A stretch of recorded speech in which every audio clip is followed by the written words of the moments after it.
মাননীয় স্বরাষ্ট্রমন্ত্রীর কাছে আহ্বান জানাবো, আপনার পুলিশ প্রশাসনকে আপনি সতর্ক করে দিন, অবিলম্বে উর্মি হত্যাকাণ্ডে জড়িত সকল খুনিদের গ্রেপ্তার করে বিচারের আওতায় আনা হোক। 30 দিনের মধ্যেই খুনিদের ফাঁসির ব্যবস্থা করা হোক। যদি এক মাসের ভিতরে যদি এই আসামি এত উপায় স্কুলের মাটিতে ঘোরাফেরা করতেছে, আপনারা যদি উনারকে অ্যারেস্ট করতে না পারেন, স্কুলের আমাদের জন্য সাধারণকে নিয়ে আমরা স্কুল থেকে কক্সবাজারে এসে আন্দোলন করবো, তাড়াহুড়ো করবো।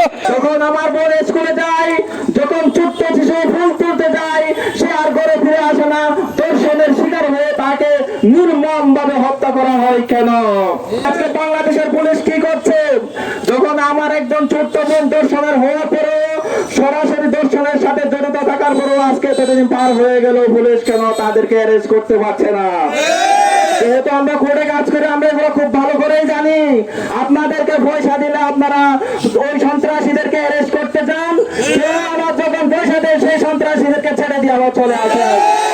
সুতরাং নতুন পরবর্তীতে বাংলাদেশে আমরা সবকিছু জানি এবং সবকিছু বুঝে সাবধান হয়ে যান। এই পর্যন্ত সন্ত্রাসী গত প্রশাসন ওদেরকে কোনো তারা বাইরে ফেলে রেখেছে। পুলিশ কি করে? বাংলাদেশের মধ্যে পুলিশ কি চাচ্ছে? আমি একটা অনুরোধ করবো প্রশাসনদেরকে, সন্ত্রাসীদেরকে আইনের আওতায় আনানো হোক। রুম দিছে, গাঁজা দিছে, বেকিং দিছে, ট্যাবলেট দিছে, কিন্তু বেকুনে জানে পুলিশ আর্মি পর্যন্ত বেকুনে জানে।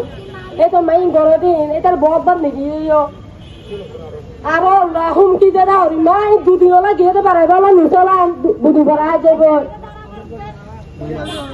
মহিলা আসিলে ধরা বলতে নুচল আমার বউয়া ধরা বলতে নুচল আমার বউয়া তুলে বেশি না যাব। স্বামী অকল ঘোরাফেরা করে পারে হাসা সরকারের হাসে বিশ্বাস চাই।